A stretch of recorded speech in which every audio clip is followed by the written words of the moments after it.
खुफिया तरीके से क्योंकि काम करता है, इसकी वजह से क्या, इसी को देखते हुए आज की तारीख में है वो बहुत इंपॉर्टेंट हो गया स्ट्रेटेजिकली। और इकोनॉमिकली क्या है, आर्थिक दृष्टि से है कि इंडिया का लगभग 95% जो ट्रेड है, विदेश व्यापार है, वो किसके द्वारा है, वो बंदरगाहों के द्वारा।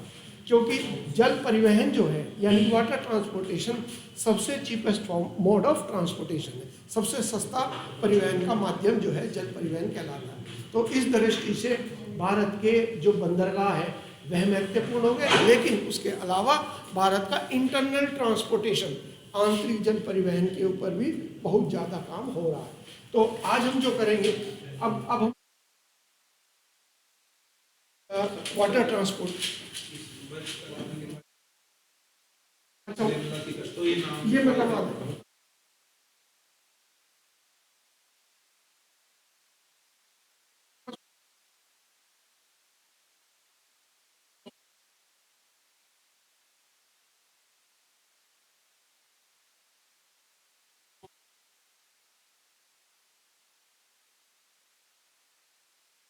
बचा हुआ है बच्चे जो, वो मैं करा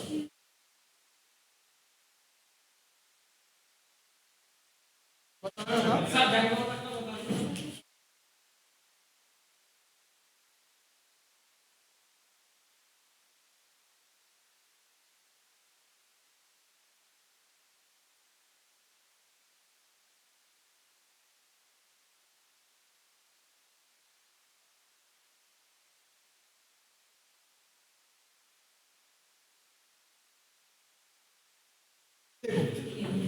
निर्मला सीतारमन देश की पहली पूर्णकालिक महिला रक्षा मंत्री है।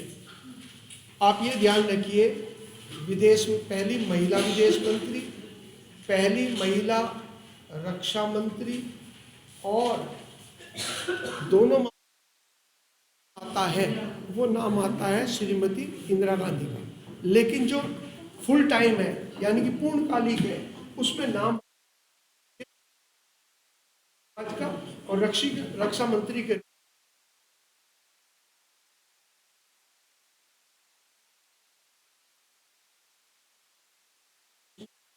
पहली पूर्णकालिक महिला वित्त मंत्री और पहली महिला पूर्णकालिक रक्षा मंत्री। इससे पहले ये रिकॉर्ड श्रीमती इंदिरा गांधी के नाम था। तो इंदिरा गांधी के नाम तीनों रिकॉर्ड है, पहली महिला विदेश मंत्री, पहली महिला रक्षा मंत्री और पहली महिला वित्त मंत्री, तीनों नाम है। तो देश की डिफेंस मिनिस्टर थी। तो उस टाइम पर यह निर्णय लिया गया कि भारत में 2 डिफेंस कॉरिडोर खोले जाएंगे, 2।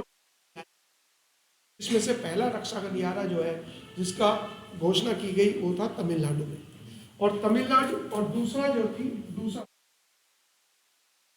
खास तौर से ये जो बुंदेलखंड का इलाका है,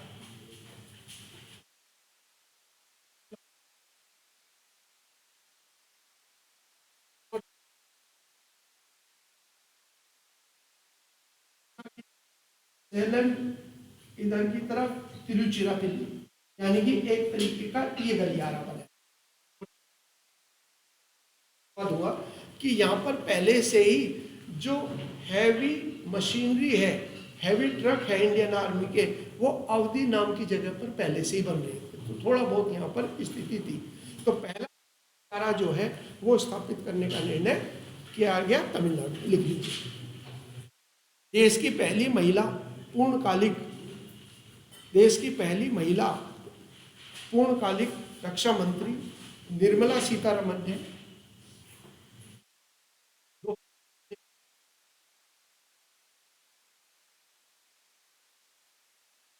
2019 में तमिलनाडु में देश के पहले रक्षा गलियारे की स्थापना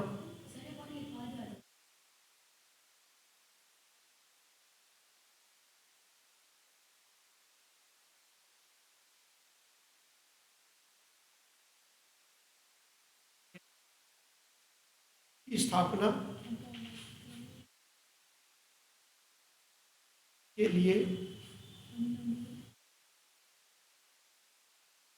तमिलनाडु में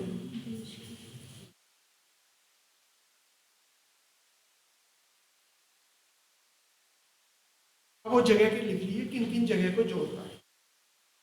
सबसे पहले जिन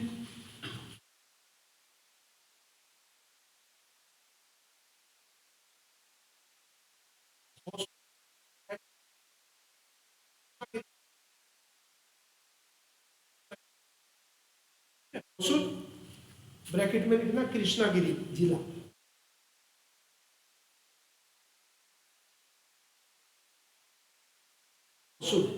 ये कृष्णागिरी जिले में पड़ती है। तीसरा हो गया सेलम, SALEM, सेलम, यहां पर पड़ता है कोयम्बटूर।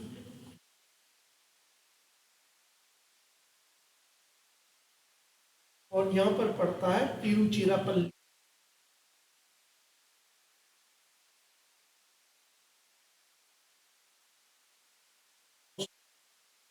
सेलम, कोयम्बटूर, तिरुचिरापल्ली,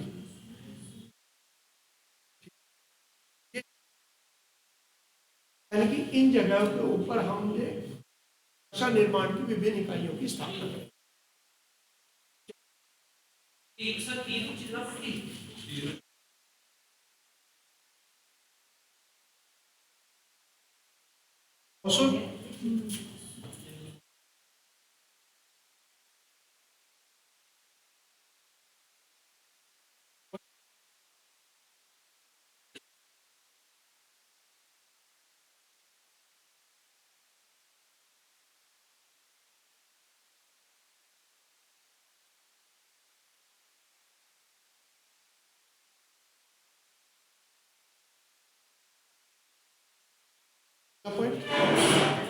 देश के दूसरे रक्षा गलियारे की स्थापना, the second defence corridor established in Uttar Pradesh. देश के दूसरे रक्षा गलियारे की स्थापना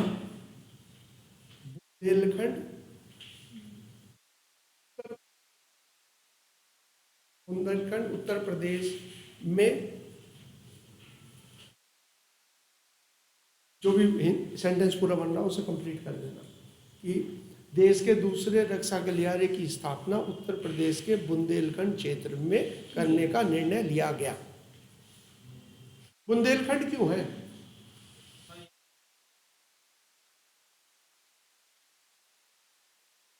इसलिए किया क्योंकि बुंदेलखंड इंडिया का बहुत ज्यादा अंडर डेवलप्ड एरिया है। यूपी क्षेत्र है जहाँ चंबल नदी या सिंध नदी, बेतवा नदी, और चंबल को हम कहते हैं वो नदी है जिसके किनारे बीहड़, यानी कि जहाँ पर पाए जाती है बेडलैंड टोपोग्राफी, यानी कि उत्खात भूमि जहाँ खेती बाड़ी नहीं होती, रेत उड़ती है। तो सिंचाई के विकल्प भी उपलब्ध नहीं है, इनकी वजह से वहाँ पिछड़ापन बहुत ज़्यादा है। इसीलिए तो सारे डकैत चंबल की घाटी में ही पाए जाते थे। तो बुंदेलखंड का इलाका और यूपी, यानी कि यूपी के और मध्य प्रदेश के ये जो जिले हैं,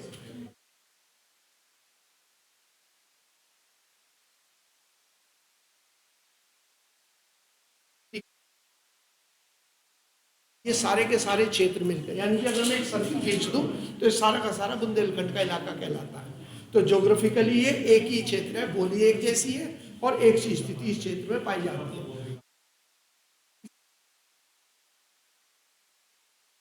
देखो कि हमारे यहाँ तो ग्रीन रिवॉल्यूशन की वजह से मेरे फादर शहर में आ गए और मैं यहाँ आप लोगों को पढ़ा रहा हूँ, समझे? मैं दूसरी पीढ़ी हूँ, मेरे बच्चे गाँव बहुत ही कभी कभार जाते हैं बेचारे। हम भाषा भी जानते हैं, उनके लिए भाषा भी कठिन है बोलनी और समझनी। तो जो बुंदेलखंड में तो आप कह रहे हो ना बहुत प्रगति होगी, तो इतनी प्रगति कैसे हो पाए? शुरुआत भी वहां पर हुई है तो बहुत समय लगेगा, क्योंकि मेन तो डेवलपमेंट गांव से हम देख रहे हैं। जैसे for example Haryana, Punjab agriculture से डेवलपमेंट हुआ, तो वहां डेवलपमेंट, मणिपुर, मिजोरम, जमशेदपुर, भिलाई, तुमने बड़े बड़े लगा दिए वहां पर, तो क्या डेवलपमेंट हुआ झारखंड का, छत्तीसगढ़ का? आज भी हम वही न्यूज सुनते हैं वहां पर। तो इसका मतलब है India is a agriculture country, Bharat एक कृषि प्रधान देश है। यदि हमारे किसानों की प्रगति होगी तो फिर तेजी के साथ में देश की प्रगति होगी। अगर हम शहरों को कुछ को डेवलप कर देंगे तो 7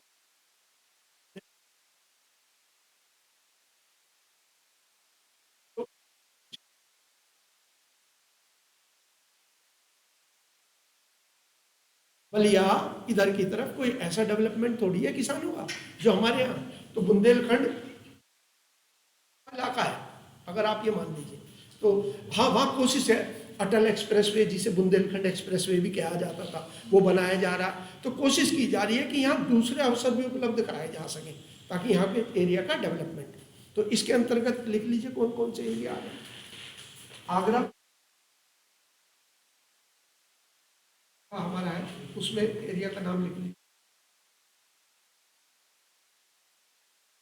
बाकी एरिया में है फैला हुआ, वो मैं बता रहा हूँ। पहले इधर से चलो, बिल्कुल लेफ्ट से, यानी कि यहाँ से अलीगढ़, इधर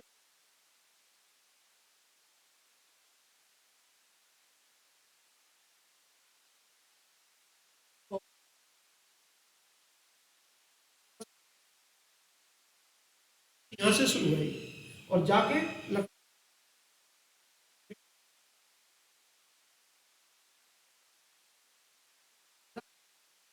जालौन, इटावा के पास पड़ता है जालौन।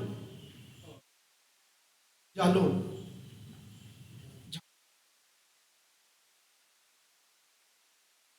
चित्रकूट,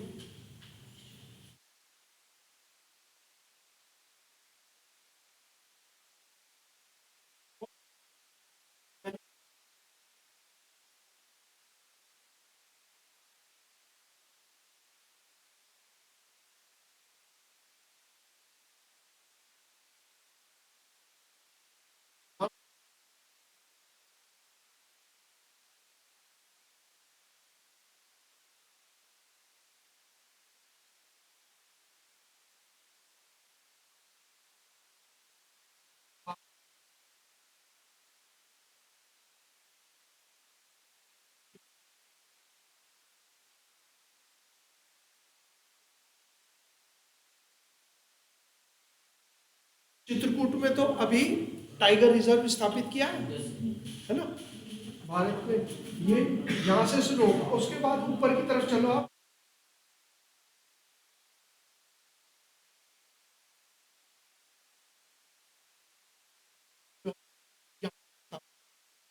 मिसाइल का कोई सा पार्ट बनेगा, कहीं पर कोई बंदूक भी, जैसे रायबरेली के अंदर पिस्टल और राइफल बनाई जाएगी। इस तरीके से अलग अलग यूनिट्स की स्थापना करेंगे। और बड़ा एरिया जो है, जैसे यहाँ तक का है, ये सारा बुंदेलखंड का इलाका कहलाता है, इसको कवर कर हो गया।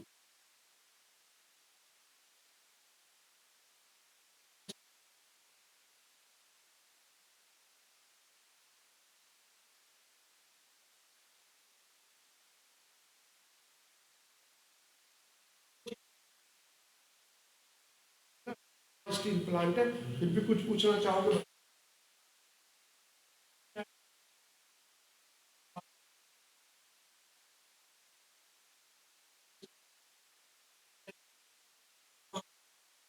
स्टील के प्लांट कहाँ पर है? जरूर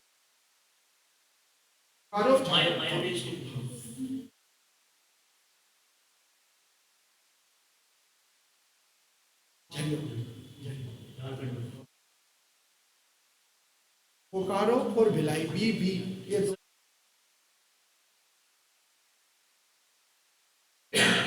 दो भी है। भिलाई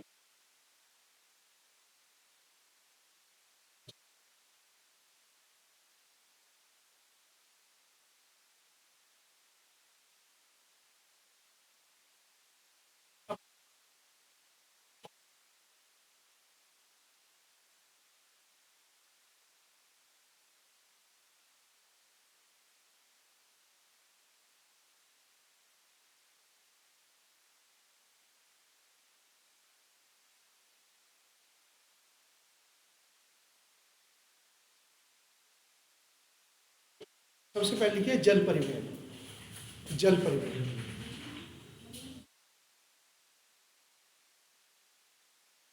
तो देखो, इंडिया पे अंग्रेजों ने राज किया, फ्रांस है। राज करने का कारण क्या था? नेवल, क्योंकि समुद्री ताकत थी। और आज भी आप ये देखो, किसी भी देश के ऊपर यदि अमेरिका को दबाव बनाना है, मान लीजिए उसे दबाव बनाना था कि इजराइल और इनके बीच में झगड़े में कोई बीच में ना आए, हमास के बीच में, तो उसने क्या करा, भूमध्य सागर में अपनी नेवी नेवल शिप तैनात कर दी, जिसमें 5,000 सैनिक तक अमेरिका के रह सकते हैं।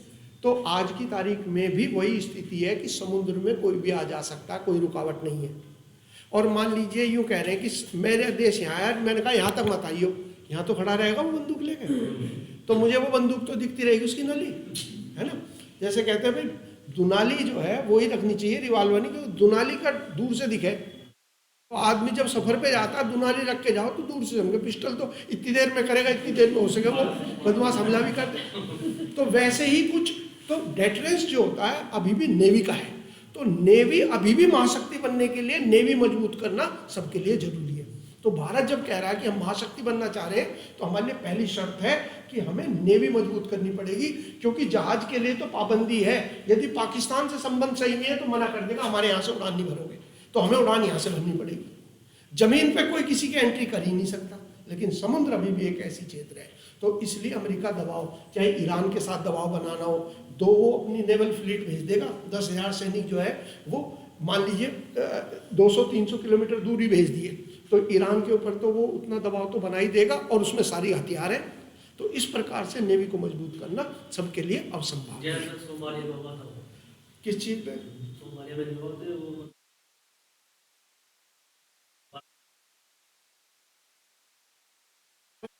प्यारे लोग वो टिकट लेके,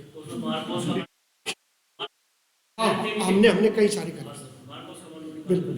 इंडियन नेवी के कमांडो को मगरमच्छ या मार्कोस कहते हैं। 26/11/2008 का जो हमला हुआ था उसमें भी हमारे मार्कोस कमांडो ने ऑपरेशन किया था, एनएसजी के ब्लैक कैट कमांडो के साथ में मिलकर। खैर चलिए, तो इसका मतलब है नेवी जो है इसलिए इम्पोर्टेंट। तो वाटर ट्रांसपोर्ट को बच्चों दो हिस्सों में डिवाइड करते हैं। एक तो होता है वाटर ट्रांसपोर्ट को हम दो हिस्सों में डिवाइड करते हैं।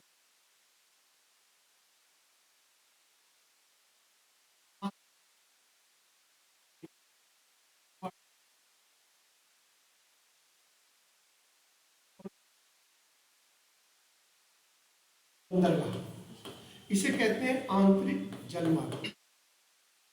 आंतरिक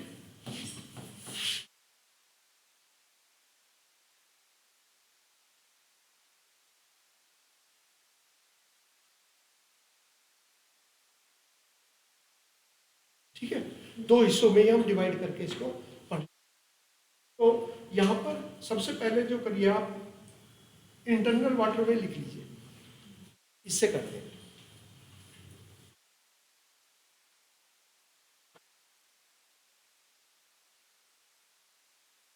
देखिए जो नदियाँ हैं, और आपने हिस्ट्री में भी पढ़ा होगा, श्रीलंका के शासक ने कहा कि ये नदी अगर हम इस्तेमाल नहीं करेंगे तो सारी नदी बहकर समुद्र में चली जाएगी, तो हमें इसकी एक एक बूंद का इस्तेमाल करना है।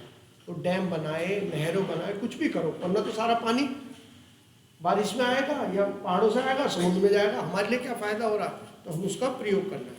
तो भारत में नदियाँ जो है वो असंख्य है। तो विदेशों के अंदर नदियों का इस्तेमाल दो कामों के लिए होता है, एक तो ट्रांसपोर्टेशन के लिए, और एक आप फिल्मों में देखते हो क्रूज, घूमने फिरने के लिए लोग जाते, तो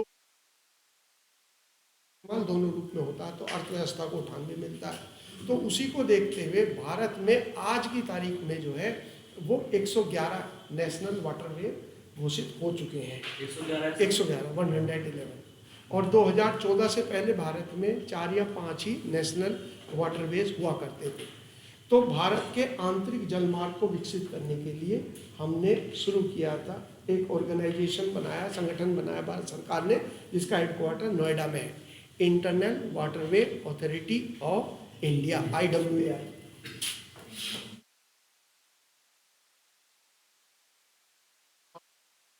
जल परिवहन के संचालन के लिए, आंतरिक जल परिवहन के संचालन के लिए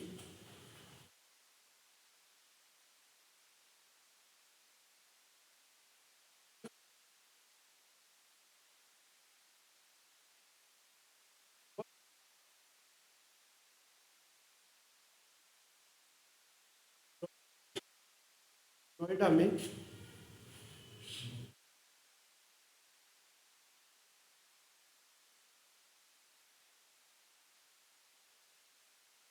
जलमार्ग, भारतीय आंतरिक जलमार्ग प्राधिकरण की स्थापना की। Internal waterways authority of India is the apex organization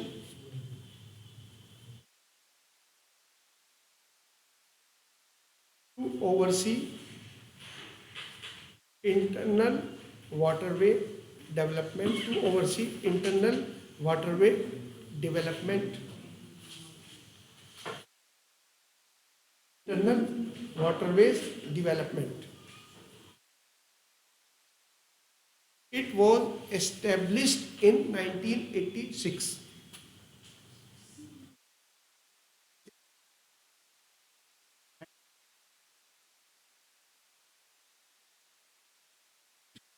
Headquartered at Noida, Uttar Pradesh. ठीक है। वर्तमान में भारत में 111 राष्ट्रीय जलमार्ग हैं। वर्तमान में भारत में 111 राष्ट्रीय जलमार्ग NW। Presently there are 100 national waterways in India.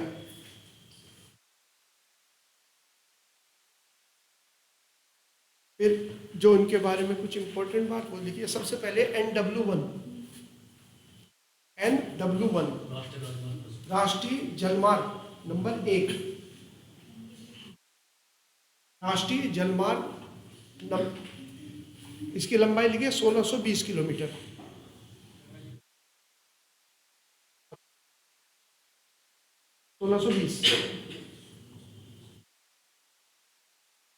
लंबाई मैं लिखवा देता हूँ। एक पहले 1620 लिख दिया, फिर लिख लो नीचे प्रयागराज से हल्दिया तक। प्रयागराज से हल्दिया तक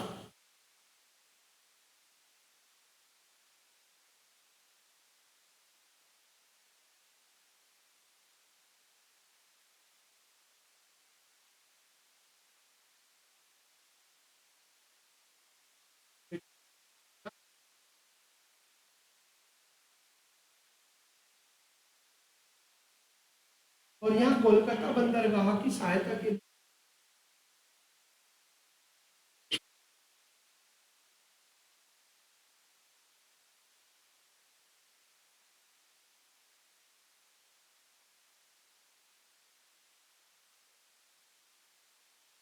और आपने देखा हो कि पहला इंटरनल जो टर्मिनल है वो बनारस में मोदी जी ने उद्घाटन किया था। इंटरनल जो टर्मिनल है उसका मतलब है नॉर्मली क्या है, जहाँ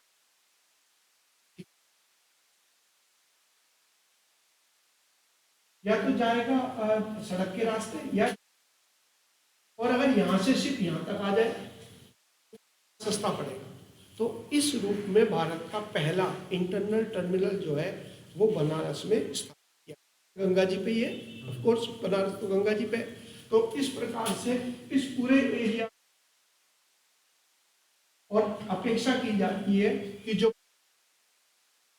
के नीचे से बड़े जहाज जो है वह भी गुजर सके। शुरुआती अवस्था में भारत इस टाइम पर, लेकिन जैसे मैंने कहा विदेशों में बहुत बड़े पैमाने पर इस पर प्रगति हो चुकी है। और हर बार हमने देखा, चाहे कौटिल्य की अर्थशास्त्रों और सभी ने बताया कि सबसे सस्ता परिवहन जो है वो और नदियों का जाल भारत में अनेक है। ठीक है। और जब आप पढ़ते हो 16 महाजनपद, तो उसमें आप क्यों पढ़ते हो कि इस महाजनपद ने, मगध महाजनपद की ने बाकी सबको हटाकर और स्वयं प्रमुख हो गया। तो एक चीज तो आप पढ़ते हो नदियों का जाल है, उससे जलोढ़ मिट्टी भी है और परिवहन भी है, ट्रांसपोर्ट। दूसरा लिखिए NW2।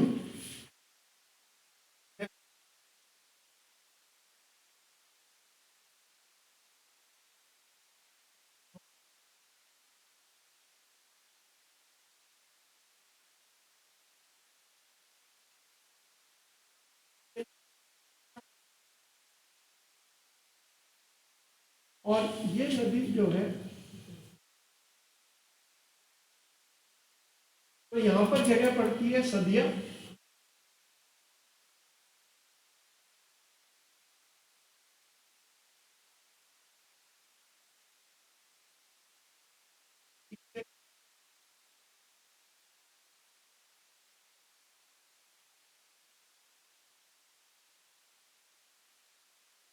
सदिया से डुबरी तक।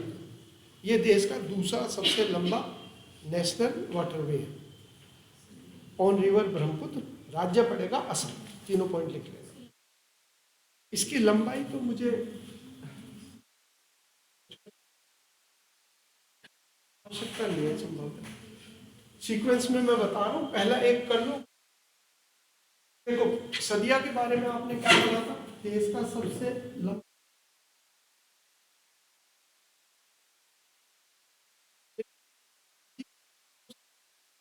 भी ढोला सदिया है, भूपेन हजारिका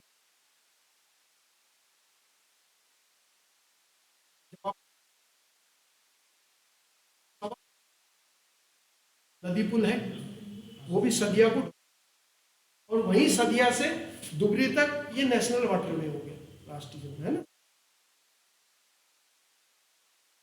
राष्ट्रीय जलमार्ग number 3,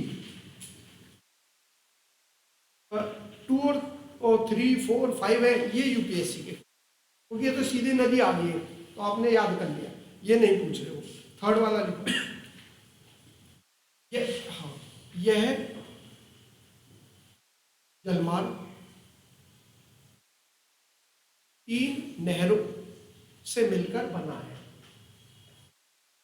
it comprises of 3 canals इन केरल। यह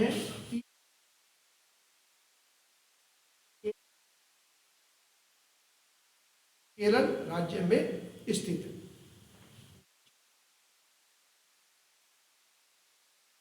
नहरों के नाम लिखने, वेस्ट कोस्ट कैनाल, पश्चिम तट नहर, पश्चिम तट नहर,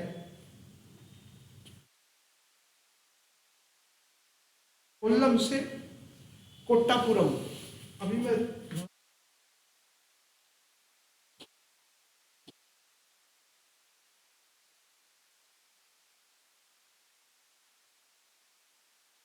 देखो नीचे की तरफ हमने पढ़ा था कोल्लम त्रिवंतपुरम इंडस्ट्री, तो कोल्लम से कोट्टापुरम, कोट्टापुरम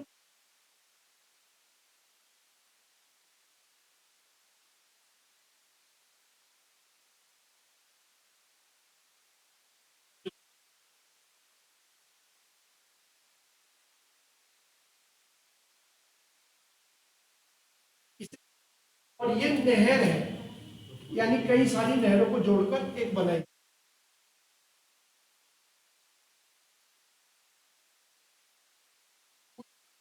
कैनाल लिख लिया आपने, कोल्लम से कोट्टापुरम। सेकंड लिखो उद्योग मंडल,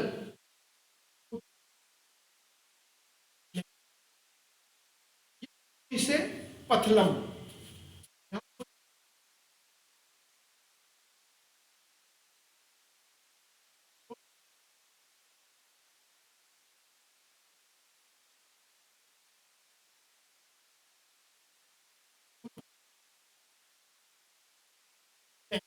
उद्योग मंडल कैनाल इंग्लिश में भी उद्योग मंडल कैनाल, कोची से पथलम, पैथेलम, पथलम। तीसरे कैनाल का नाम लिखो चंपाकारा, कोची से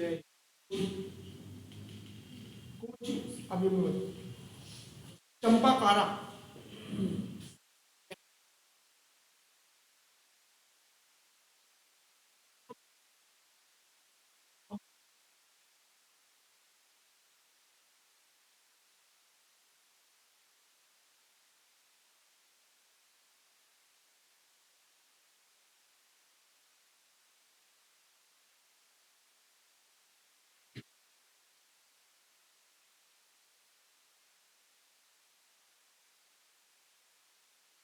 चलोगे पथलम, और उसके थोड़ा ईस्ट की तरफ चलोगे इधर साउथ में तो पड़ेगा अंबाल मुगल। अंबाल सर NW2 के बारे में 3 बात क्या बताई थी, सदिया से डुगरी तक है।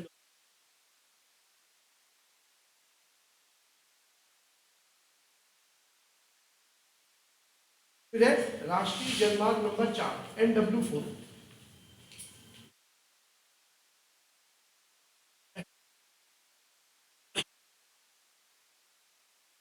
एक है ना यहाँ त्रिशूर के पास कोट्टयम, तो इस कनेक्शन में ये वाला कैनाल चंपाकारा उद्योग मंडल कैनाल, और इस कैनाल का जो नाम है वेस्ट कोस्ट कैनाल, उसको कर दिया। तो इस तरीके से इन सबको जोड़कर इसको नेशनल वाटरवे का नाम दिया। काकीनाडा से पुदुचेरी तक, फ्रॉम काकीनाडा आंध्र प्रदेश टू पुदुचेरी।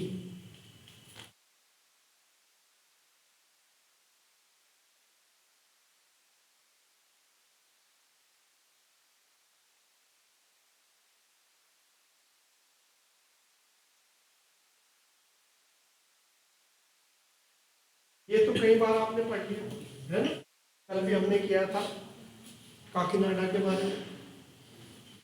आंध्र प्रदेश में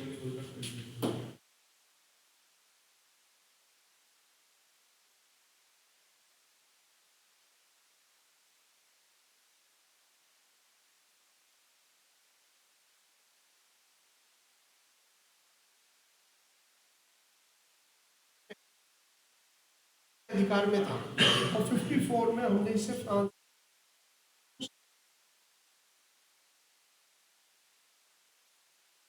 और ये था तो हमने इसका जू का तो रख दिया।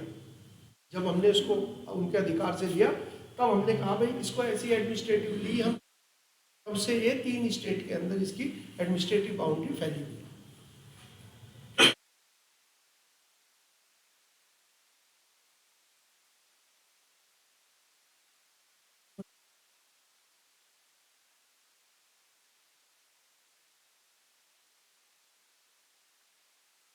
तो ये इस तरीके का कैनाल है विजयवाड़ा,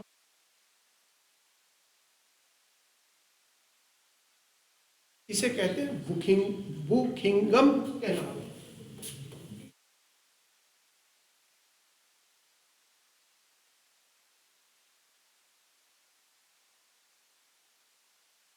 ये NH4 जो है ये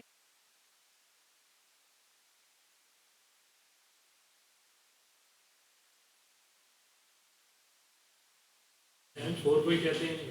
मतलब ये उसी को फिर वाटरवे बना दिया। ठीक है।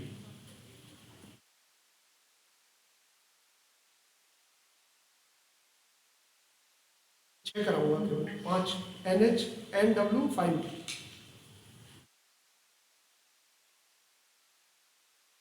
111 तो नहीं कर 11 पे ना आएगा, 6 है जो इम्पोर्टेंट।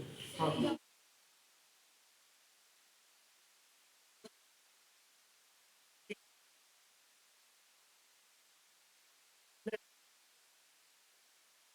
ये एक्चुअली में बुकिंगम कैनाल है जिसको इन्होंने नाम दे दिया। उससे पहले ठीक है, अब लिखिए इसके अंतर्गत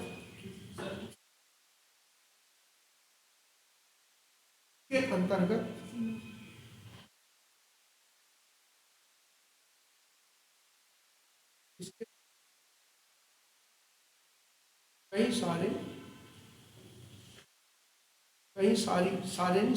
सारी इकाइयाँ और नहरें आती हैं। It comprises of few canals.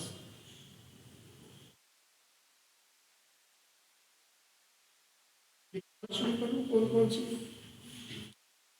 कली से चरबतिया,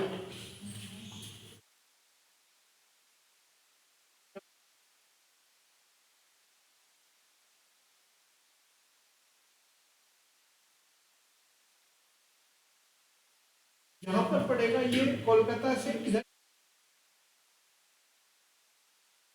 ज्ञानकली से, और यहाँ भुवनेश्वर के ऊपर पड़ता है कटक। और कटक में है चरबतिया।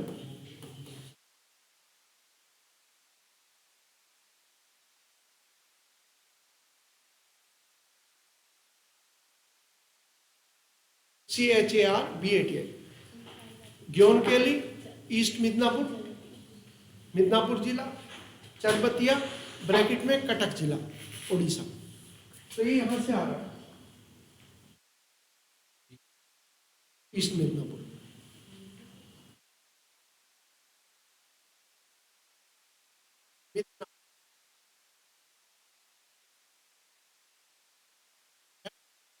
हाँ, कलकत्ता से लेफ्ट में।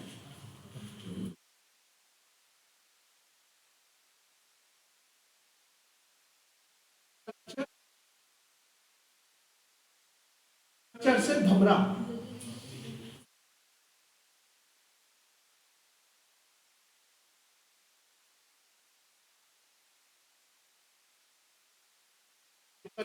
कल्चर पड़ेगा अंगुल जिले में, ओडिशा का अंगुल जिला।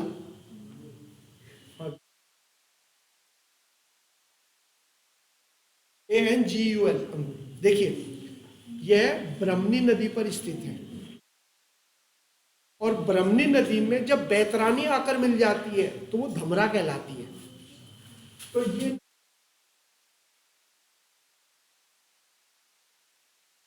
और इधर से फिर दूसरी नदी जो है,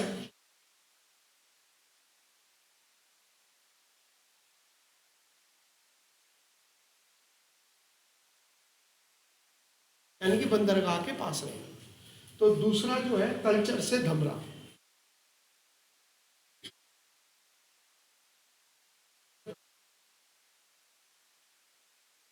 चरबतिया से धमरा, यानी कि इसे कनेक्ट कर देंगे ना, ये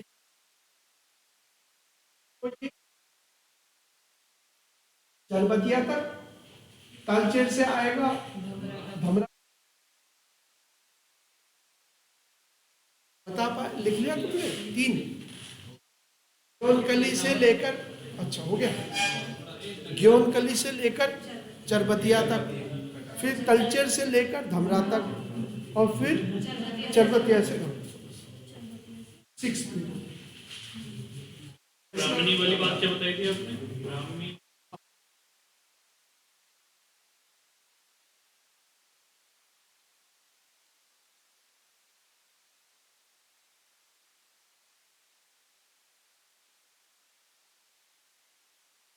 it is NW6 is,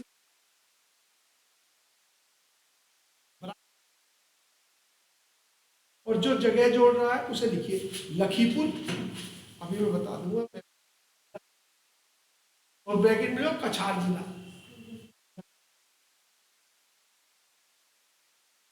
से भांगा करीमगंज,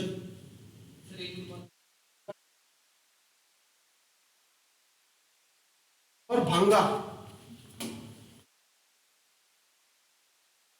करीमगंज में आप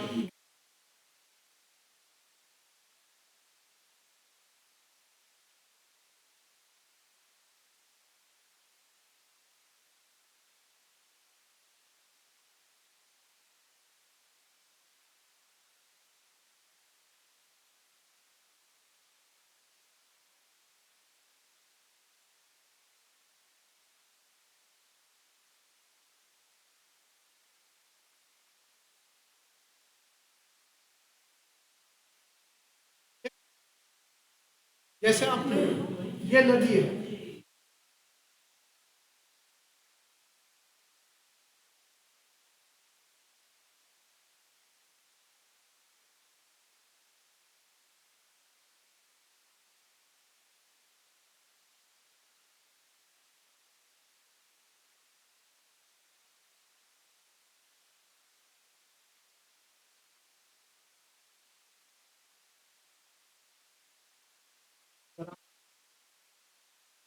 फिर ये यहाँ पर जाएगी,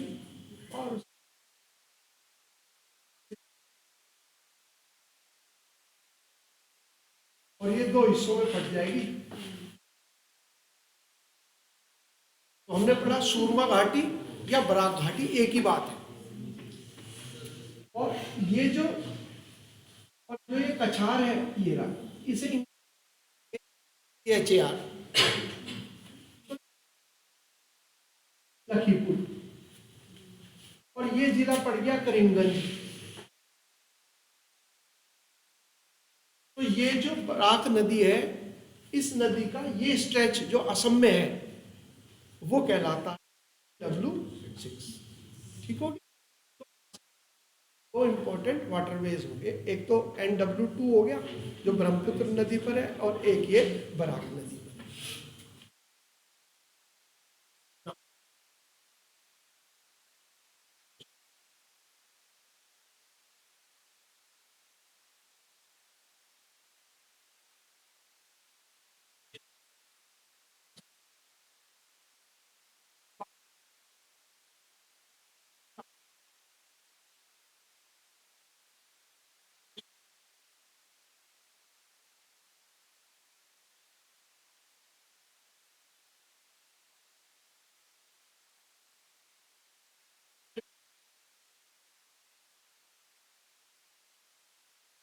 3 टाइम जब पूरा कोर्स खत्म होगा तो उसके बाद वो कह रहे थे कि उसके बाद कुछ क्लासेस बच्चों की ले।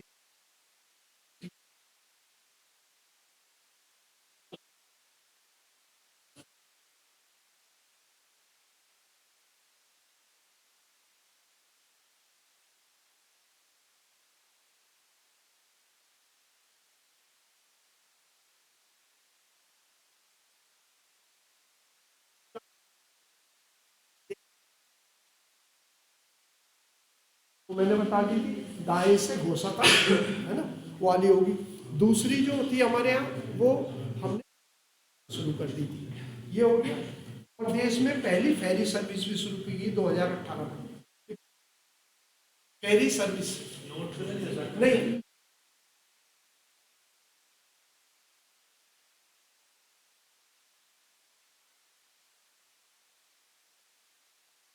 सपाटे के लिए यूज करता है उसको क्रूज कहते हैं। ये फेरी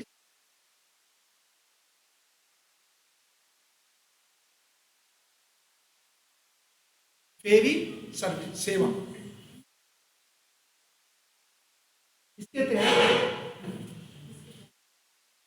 तहत एक स्थान से दूसरे स्थान के बीच डबल डेकर जलपोत चलते हैं। जलपोत, पानी के जहाज जलपोत चलते हैं। It is the double decker cruise CRUISE cruise ship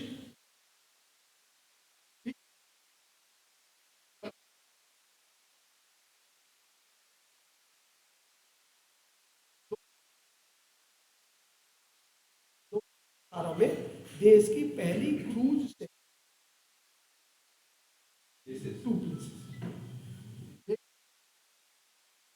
का प्रारंभ मुंबई से गोवा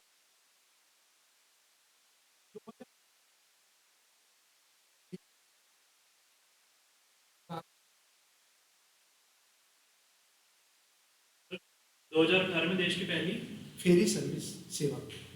फेरी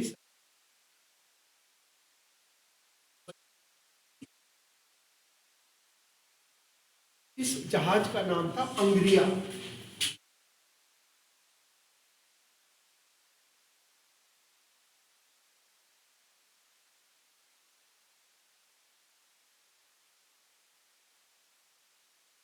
छत्रपति शिवाजी महाराज के एक नौसेनापति का जो विख्यात है, इतिहास में हम तुम तो नहीं पढ़ते लेकिन महाराष्ट्र में सब जानते हैं इनका नाम। उन्हीं के नाम पर इस क्रूज शिप का नाम था अंग्रिया, जो छत्रपति शिवाजी महाराज के नौसेनापति थे।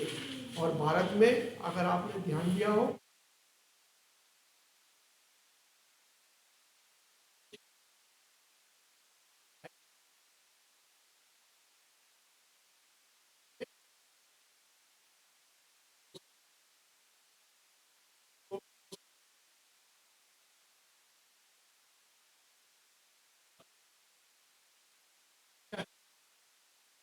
नेवी के फ्लैग शिवाजी तो सर जितने ये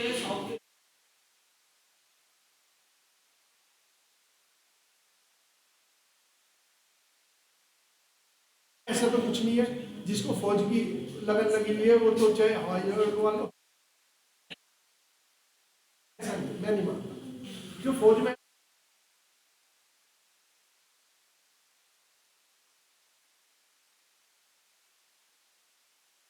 हाँ नहीं, देखो एनडीए का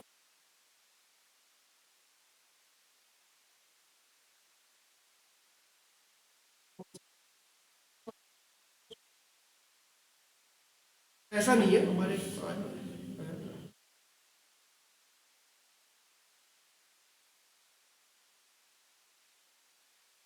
हाँ, एक है, एक जहाज चलाया था MV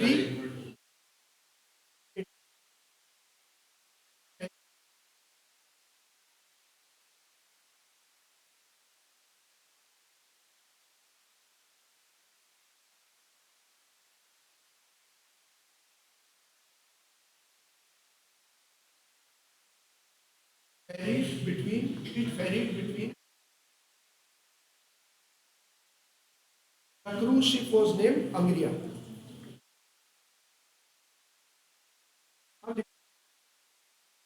गंगा विलास क्रूज,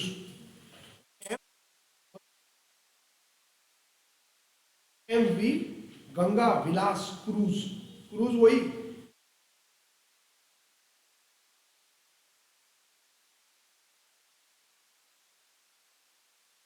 यह विश्व की सबसे लंबी क्रूज यात्रा, it is the longest cruise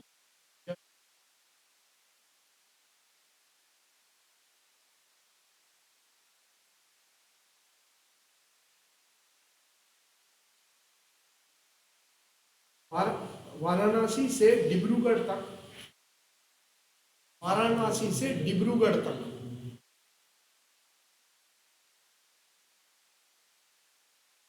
नदी पर चलने वाली, नदी पर चलने वाली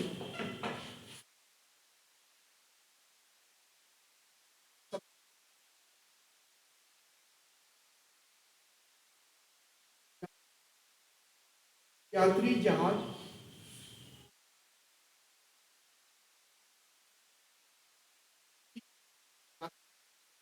यात्रा है।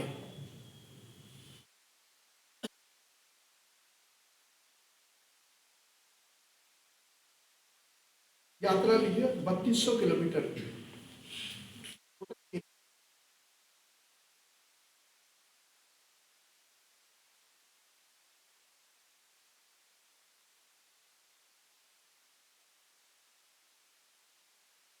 यात्री जहाज की यात्रा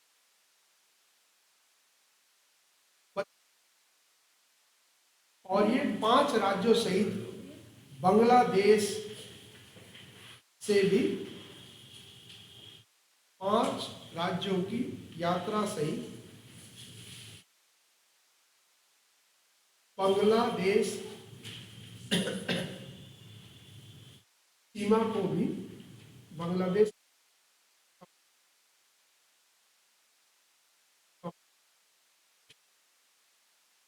है कवर करती है।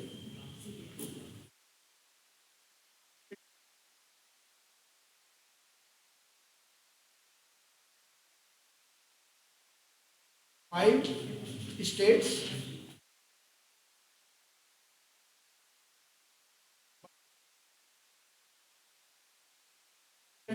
states. It went through 5 states and also covered Bangladesh boundary. It went through 5 states and also covered Bangladesh boundary.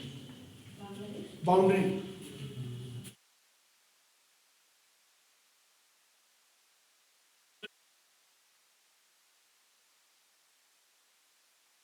गई और कुछ हिस्सा इसने बांग्लादेश में भी जाते समय 5 राज्यों से होगी। 5 राज्यों से हो गया। अगला पॉइंट हो गया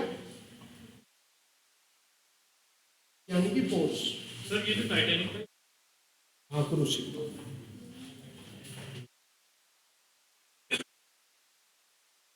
देखो भाई हमारे यहाँ पर इंडिया के अंदर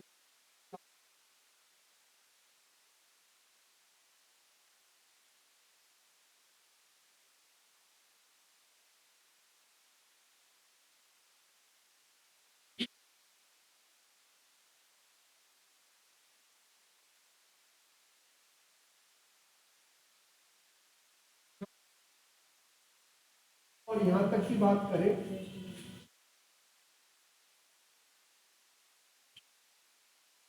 तो ये 6500 किलोमीटर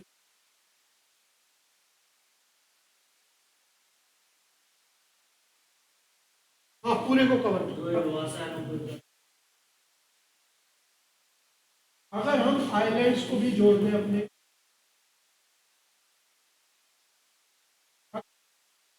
अंडमान निकोबार लक्षद्वीप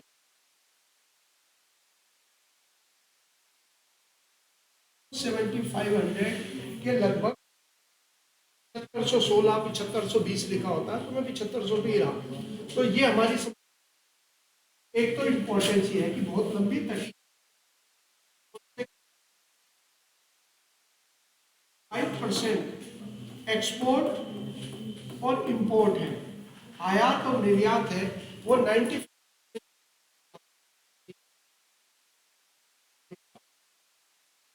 और तीसरी जो है भारत सरकार नाम दिया था ब्लू इकोनॉमी का। तो ब्लू इकोनॉमी का मतलब है देश के ये इन सब को देखते हुए बंदरगाहों का विकास जो है अत्यंत आवश्यक है। देश में ये जो वेस्टर्न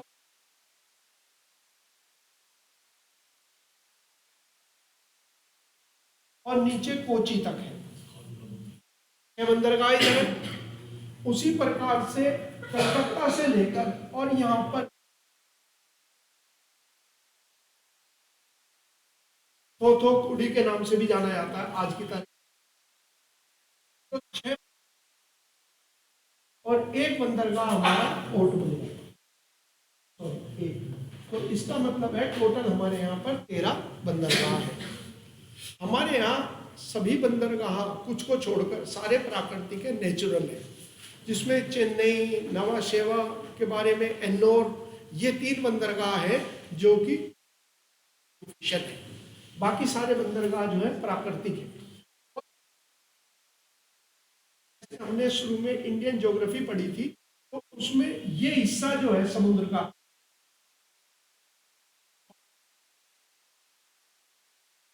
तो इसलिए यहां पर जो पोर्ट है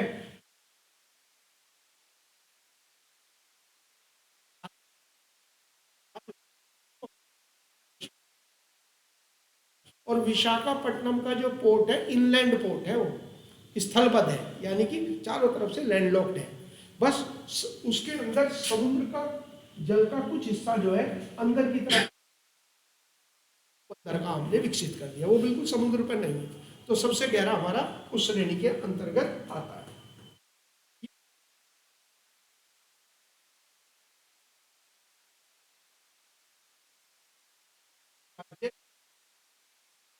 जिसमें चेन्नई की बात कर दी और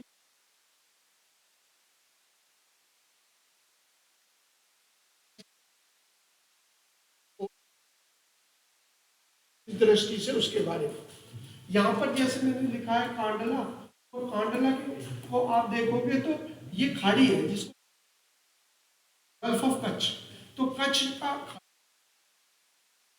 ज्वार भाटे उत्पन्न होते हैं। तो ज्वारी बंदरगाह टाइडल पोर्ट हमारा कौन सा हो गया, वो हमारा कांडला कहलाएगा। और यहाँ पर है कराची जो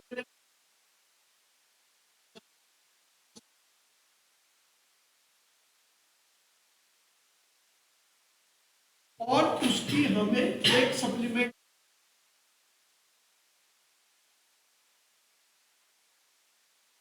और अधिकांश हिस्सा आयात होता है। हाँ के भार करने कम करने नवा शेवा जो है बाद में बना, वो मैं बाद में बताऊंगा।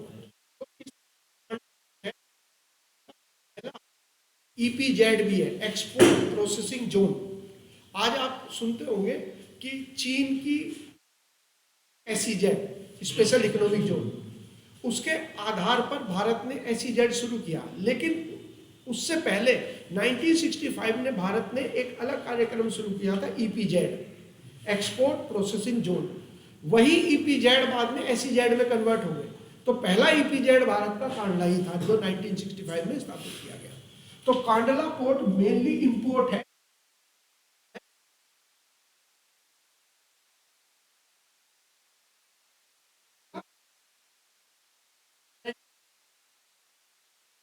LNG के लिए या फिर तेल, केमिकल,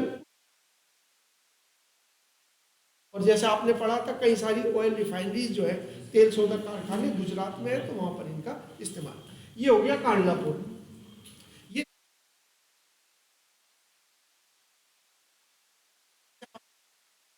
आपके बड़ों से कभी सुनोगे, लोग घूमने जाते थे तो जब इंडिया में 90 से पहले, तो उस time Hong Kong Sony Handycam, video player ये लेके आते थे, क्योंकि इंडिया से। कारण क्या था कि हांगकांग डेवलप क्यों हुआ, उन्होंने फ्री पोर्ट कह दिया, सामान वहाँ आएगा तो उस पर टैक्स नहीं लगेगा, तो वो चीज़ें सस्ती मिलेंगी, तो दुनिया भर से लोग वहाँ खरीदने के लिए सामान आते थे। तो ऐसे ही हमने भी कांडला को फ्री पोर्ट बनाया हुआ, पहला भारत का फ्री पोर्ट कहलाता है, जिसका मतलब है फ्री पोर्ट और मुक्त बंदरगाह का मतलब है हम या फिर बिल्कुल कोई ड्यूटी नहीं लगेगी। जैसे एयरपोर्ट पे आप पढ़ते हो duty free shop, duty free का मतलब क्या हो गया भाई, एयरपोर्ट वो शॉप है, वहाँ खरीदोगे तो टैक्स नहीं लगेगा, तो वो संभवतः वहाँ बाकी से सस्ती मिल जाएगी। इसी प्रकार कांडला पोर्ट। फिर हो गया हमारा सबसे इम्पोर्टेंट जो पोर्ट है, मुंबई है, और इसे तो अंग्रेजों ने अपने समय पर ही इसका विकास भी कर दिया था। और मुंबई के ऊपर दबाव कम करने के, जैसे थोड़ा बड़ा करता हूँ इसको, नवा शेवा जो आप कह रहे हो, नवा शेवा, क्योंकि अटल सेतु भी वही है।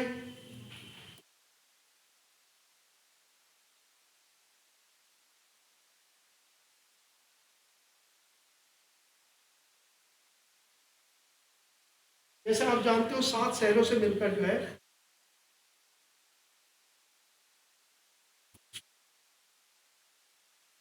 यहां से सही 7 द्वीप थे, अंग्रेजों ने उन्हें कनेक्ट कर दिया। आज तो आपको पूरी सिटी दिखाई देती है, लेकिन जैसे सुनते हो आ, आ, कौन सी कोलाबा का नाम सुनते हैं, मझगांव, एक वो अंधेरी नहीं आता इसके अंदर, वर्ली, वर्ली आता है इसके अंदर, हाँ हाँ, माहिम आता है, माहिम, वर्ली, कोलाबा, लिटिल कोलाबा, और एक आता परेल। वो एक फिल्म आ रही थी, उसमें कह रहा, वो तुतला के बोलता है धीरे धीरे, कह रहा जल्दी बोल, परेल की ट्रेन पकड़नी है मुझे, जैसे ये काली उसकी है। पवई, पवई तो वो मुंबई IIT, वो नहीं, पवई नहीं, परेल के नाम से। तो देखिए यहाँ पर देखो, ये तो हो गया हमारा।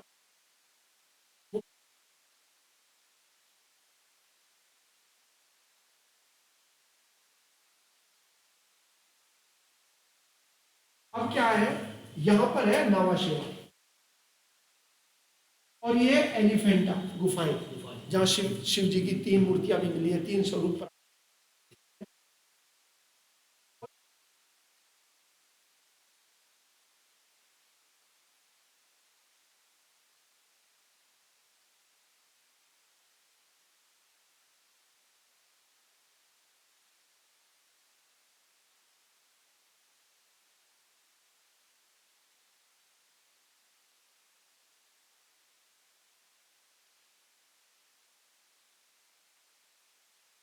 किया गया था, इस पर भार कम करने के लिए मुंबई में। लेकिन कांडला शुरू में इनिशियली इस पर भार कम करने के लिए, और बाद में फिर नवा सेवा के बाद ये आर्टिफिशियल, ये ऑफ कोर्स कैसा होगा, कृत्रिम पोर्ट होगा, ये आर्टिफिशियल बंदरगाह विकसित किया गया।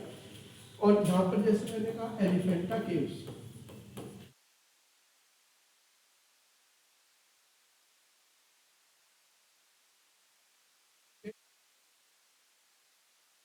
और देखो भारत में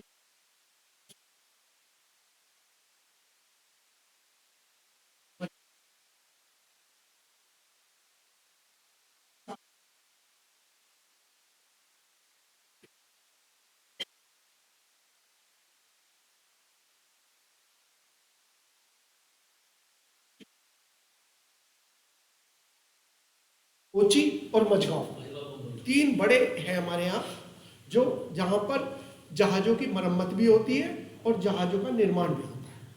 और मझगांव डॉकयार्ड जो है भारत का दूसरा डॉकयार्ड है एल&टी के बाद। एल&टी जो आप देखो राम जी का मंदिर जो बना रहे, उसमें जो मोदी लार्सन एंड टुब्रो है उसका नाम, तो उसके पीछे लड़के थे, वो एल&टी लिखा हुआ था तो बना, तो वो भारत की बड़ी कंपनी है। और उसी के पास पहली बार अमेरिका की नेवी का एक शिप आया था मरम्मत के लिए, तो वो पहली भारत की कंपनी है जिसको अमेरिका ने अपने शिप की मरम्मत के लिए। और दूसरी जो कंपनी है भारत की सरकारी और पहली सरकारी मझगांव डॉकयार्ड, तो ये शिप बनाती भी है, मरम्मत भी करती है।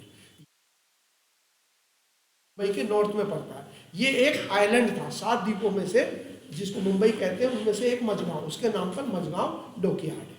इसको हम उस रूप में पढ़ते हैं। सर एल&टी भारत की है? हाँ, लार्सन टुब्रो।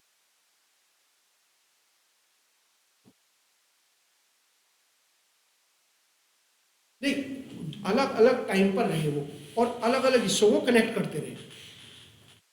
मान लिए तुमने वो बना दिया, एक क्या कहते हैं उसको, एक ब्रिज बना दिया, और जैसे गांव में जोड़ को भर के कब्जा लेते हैं, मिट्टी डालनी शुरू कर दी और धीरे धीरे बंद हो गया सारा हिस्सा।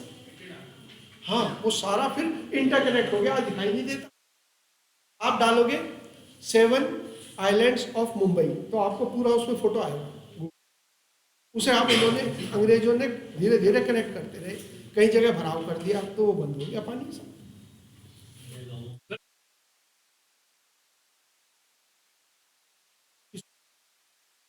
इंडिया की जो तटीय सीमा है मुख्य भूमि की, वो 6500 किलोमीटर है, जो गुजरात से लेकर बंगाल तक है। और अगर हम पूरी समुद्री सीमा की बात करें, कांडला,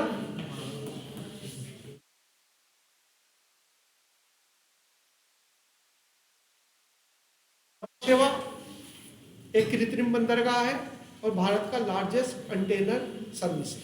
कंटेनर का मतलब है एक कमरे की आकार के बड़े बड़े डब्बे होते हैं, कमर्शियल शिप पे चढ़ाए जाते हैं। जैसे मान लीजिए कोई ऑर्डर करेगा चावल का, तो चावल ये तो कहता नहीं 20 किलो ले आइए, वो कहे 4 कंटेनर जो है चावल ले आइए, ऐसे ऑर्डर जाते हैं। तो उस कंटेनर में भरा होता है, और उसी के लिए भारत की जो अलग कंटेनर सर्विस है रेलवे की, आपने कभी देखा हो अलग अलग भाषा में लिखे हुए डब्बों वाली ट्रेन जाती है, तो वो कंटेनर सर्विस है। हाँ, कौन के नाम से, उसका काम ही है केवल कंटेनर को इधर से उधर पहुंचाना। तो नवा सेवा, और यहाँ पर पड़ गया गोवा। गोवा में है मोरमुग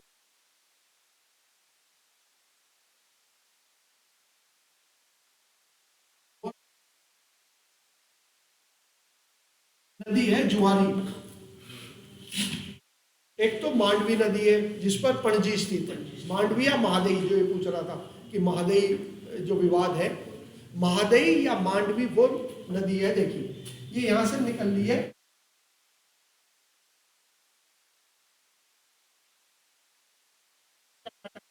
और फिर ये चली जाती है पणजी होते हुए, और भीम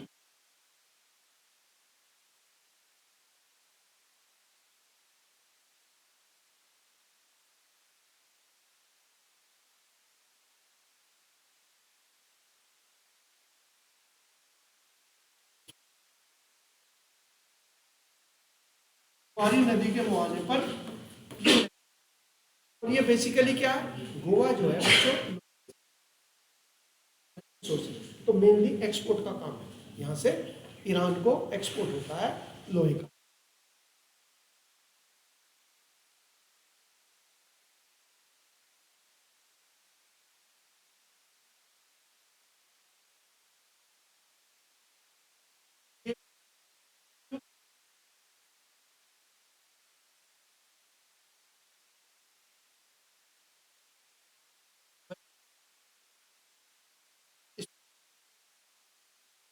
आयरन आयरन है वो नेशनल पार्क।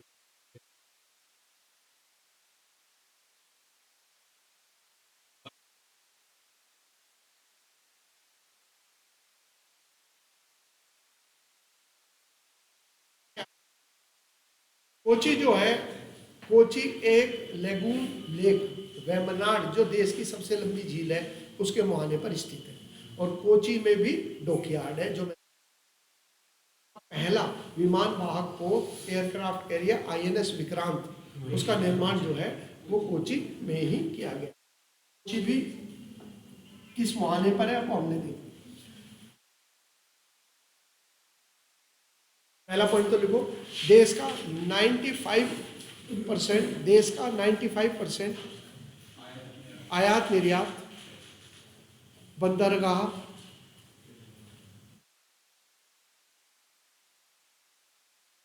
के माध्यम से होता है। ये हमारी अर्थव्यवस्था में इंपॉर्टेंस है।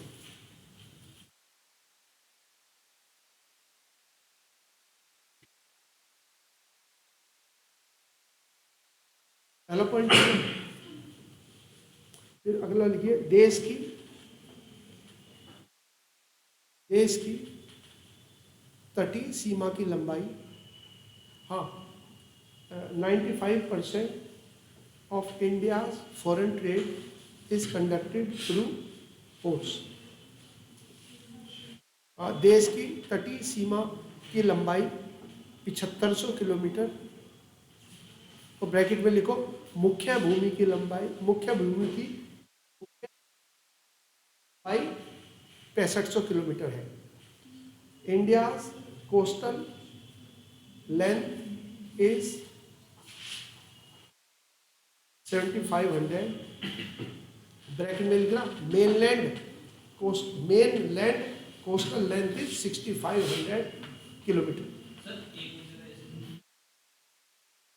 बताया था ना मैंने अभी, अगर मैं इन द्वीपों को भी शामिल कर लूं और मैं कहूं कि कश्मीर से कन्याकुमारी तक बताओ बस, यानी कि इन द्वीपों को हटाकर,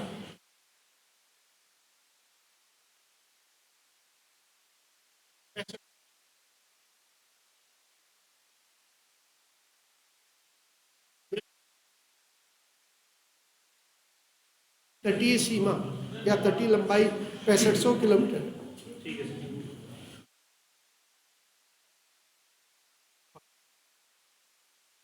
हमने नीली अर्थव्यवस्था का नारा दिया है। Indian government has given the call for blue economy, the call for blue economy. Indian government has given the call for blue economy. Blue water policy किसकी थी?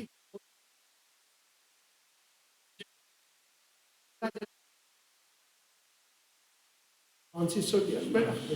क्या मतलब था उसका? उसका मतलब है पुर्तगालियों का आधिपत्य जो है पानी पर स्थापित करना। अब लिखिए, भारत में कुल 13 प्रमुख बंदरगाह हैं। Strengthening of navy, of course.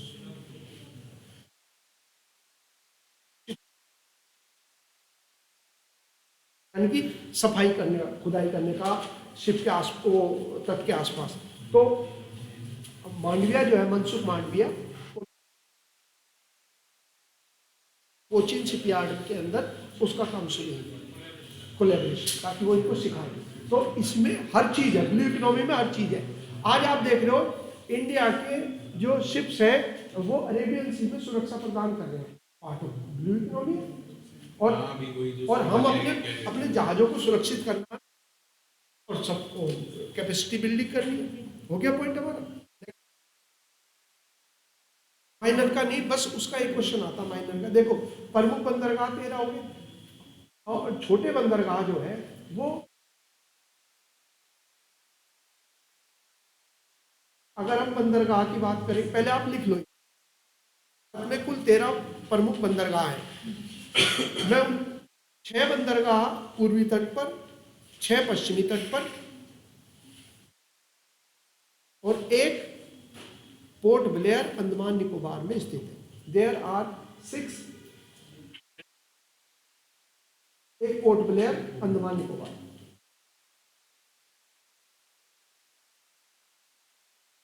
ठीक है,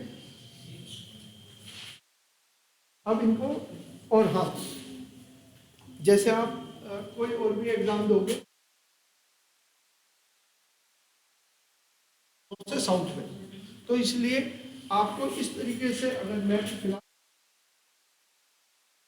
आप यहाँ से इसी तरीके से लेकर कांडला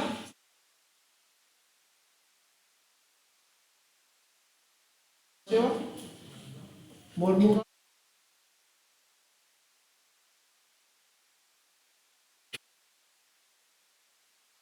कोची यहाँ पर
वरन या जो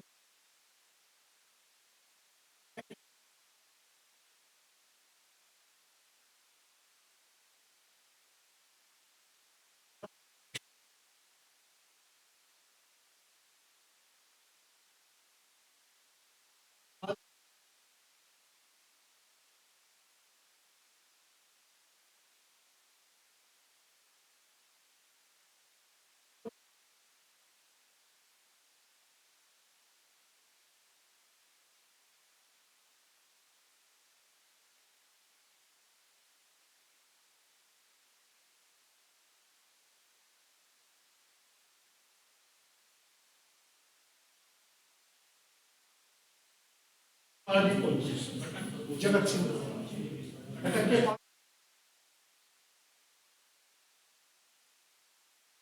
देखो पारादीप ओडिशा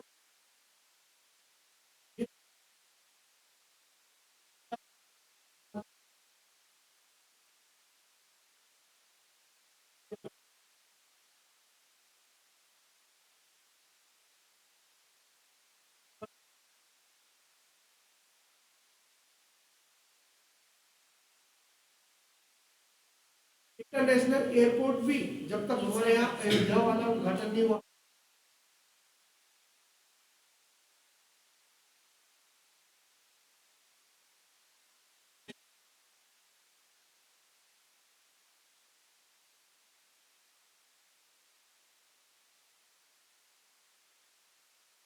पांडला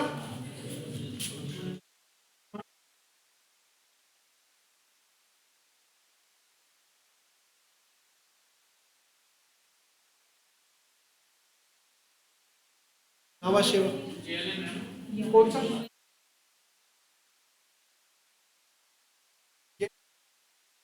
हाँ जवाहरलाल ये इसी को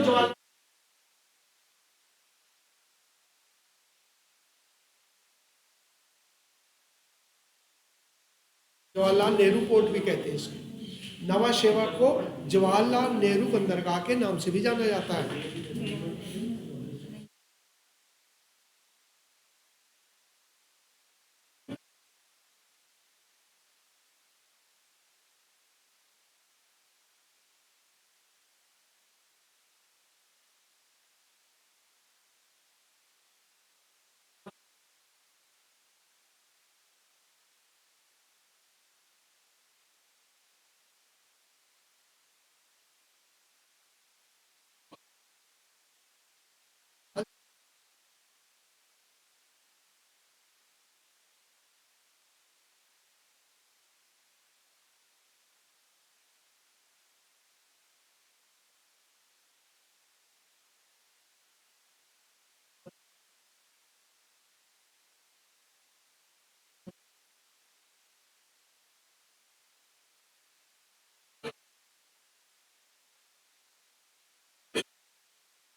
इन सरकार के अधीन काम करते हैं, जो छोटे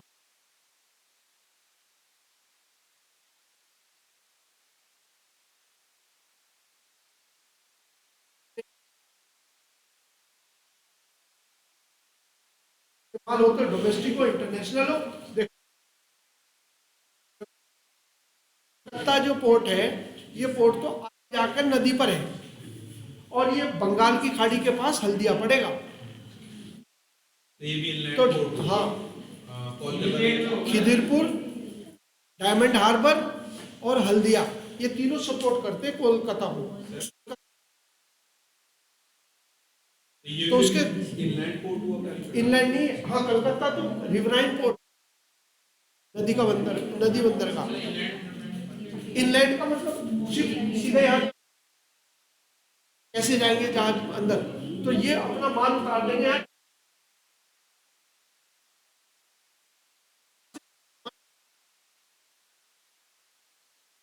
वाराणसी में छोटे छोटे जहाजों से सामान वहां भी पहुंचता है।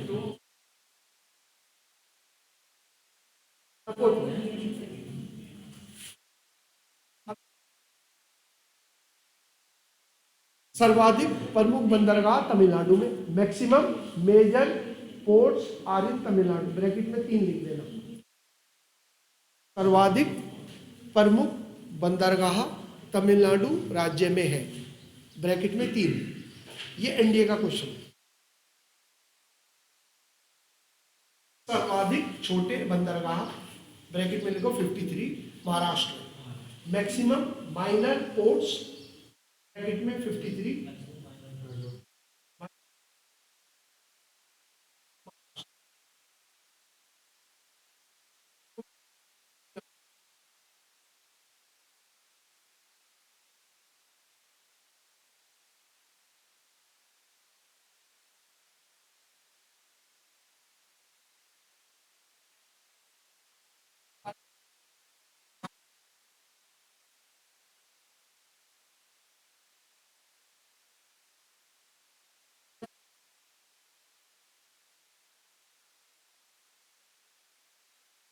हाँ जी चलो।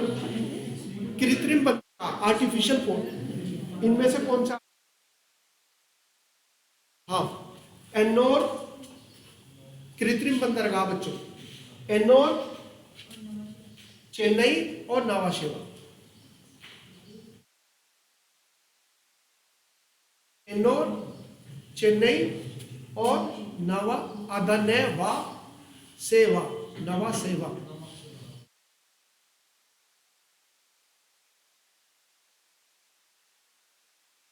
अब लिख लिए इनके बारे में क्या क्या इंपॉर्टेंट।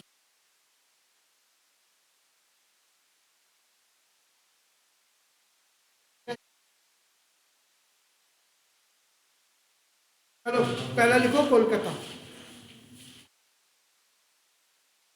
अब उनकी कुछ इंपॉर्टेंट बात करवा देता हूँ, ठीक है। यह देश का एकमात्र नदी बंदरगाह है। It is India's only riverine port, only riverine, river लिखो INE, रिवराइन। और नदी कौन सी है? हुगली, हुगली रिवर।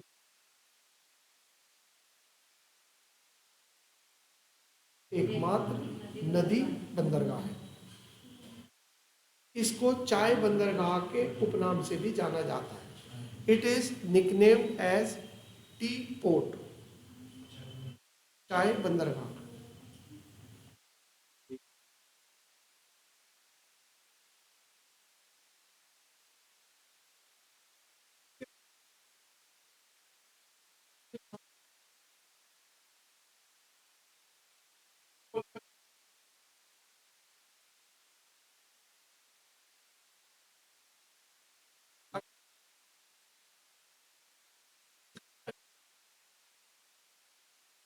इसका तटीय बंदरगाह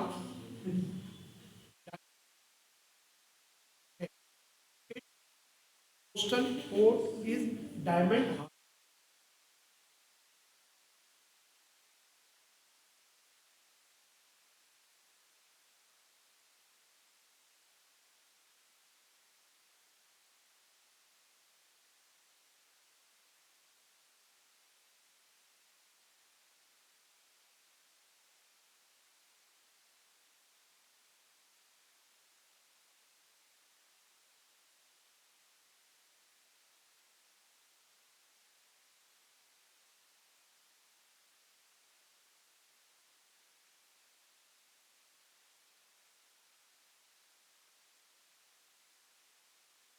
जहाज आएंगे, वो जहाज जो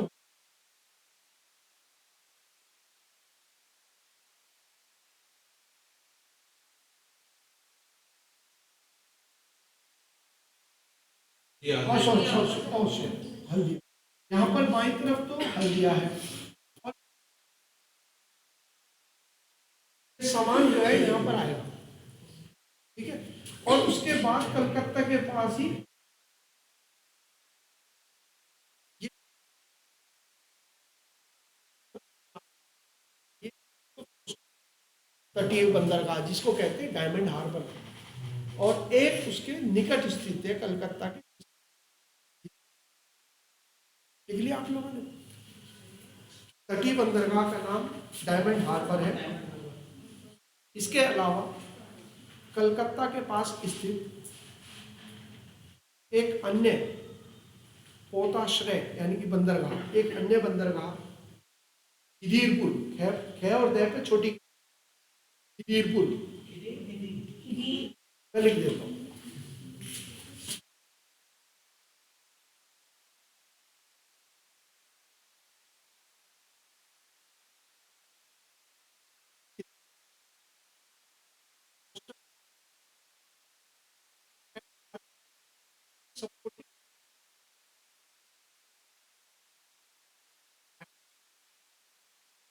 The other port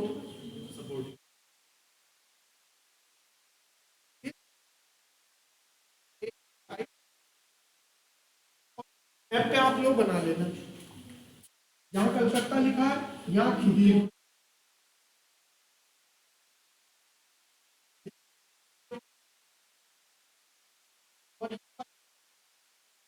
तो आपको मैप पे देखने में आसानी होगी।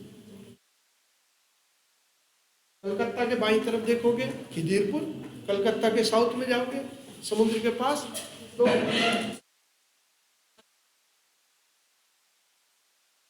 पारादीप, नेक्स्ट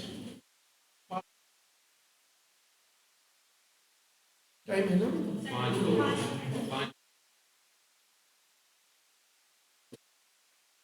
यह महानदी के डेल्टा प्रदेश पर स्थित है, यह महानदी के डेल्टा प्रदेश पर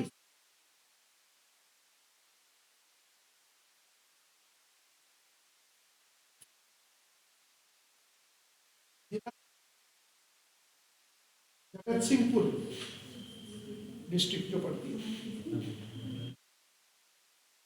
अब इसका क्वेश्चन यूपीपीसीएस में आया, देखो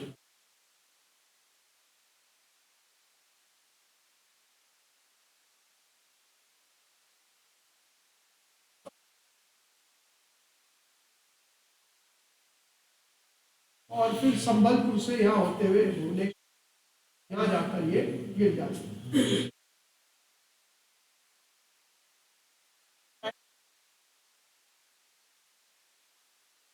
तो ये पूछा था किस बंदरगाह, इंटरलैंड, पृष्ठ प्रदेश या इंटरलैंड वो एरिया होता है से सेवाएं लेता है और सेवाएं प्रदान करता है। फॉर एग्जाम्पल या छोटा नागपुर का प्लेटू है, तो यानी कि छोटा नागपुर के जो संसाधन द्वारा, तो ये पूछा था विच पोर्ट हैज इंटरलैंड, निम्न में से किस बंदरगाह का पृष्ठ प्रदेश सबसे समृद्ध है। सर इंटरलैंड एक बार दोबारा बता देना इससे पहले। है वो जगह, जैसे पारादीप का इंटरलैंड की बात करते हैं, जो इससे सेवाएं प्राप्त करता है और उसे सेवाएं देता है। पारादीप वाला यहाँ तक नहीं, अखबार वाला भी एक सीमा तक ही जाएगा। मोहना वाला कहने लगा मेरठ से तू अखबार डाल दियो, मैं नहीं आता रहते यहाँ तक हूँ बस, तो उसका अखबार से ये पता चल जाता है कि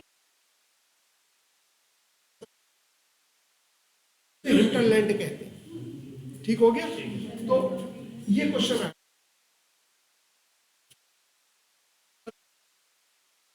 पृष्ठ प्रदेश,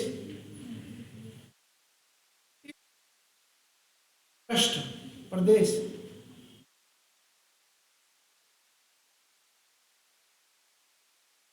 सबसे संपन्न है, संपदा की दृष्टि से सबसे संपन्न है, क्योंकि यह छोटा नागपुर, क्योंकि यह छोटा नागपुर के पठार के निकट स्थित है।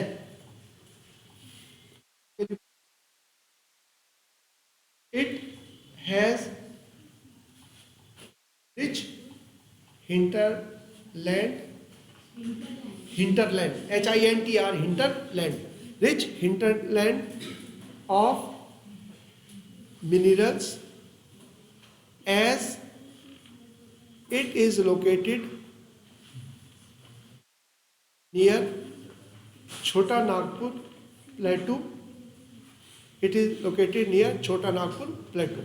एक क्वेश्चन आया जो इस बार आपको वो था, सबसे ज्यादा भारत लोहा किसको एक्सपोर्ट करता है? चाइना। और एक चीज और ध्यान रखना स्टील की, जब तुम पूछो, वर्ल्ड में स्टील का सबसे बड़ा प्रोड्यूसर चाइना है, 915 मिलियन टन। वर्ल्ड का लगभग 55% स्टील अकेला चाइना प्रोड्यूस कर रहा है, और दूसरे नंबर पे इंडिया है, लेकिन बहुत बुरा सेकंड है, मतलब 200 के करीब मिलियन टन है हमारा।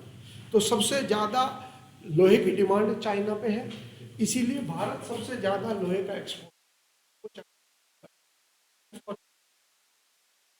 इसका मतलब है पारादीप और विशाखापट्टनम, ये दो ऐसे पोर्ट होंगे जो जापान और चाइना को एक्सपोर्ट करते हो। तो ये हिसाब तुम उसमें लगा लेना, हाँ हिसाब लगा लेना। ईरान की तरफ जाएगा तो यहाँ से जाएगा,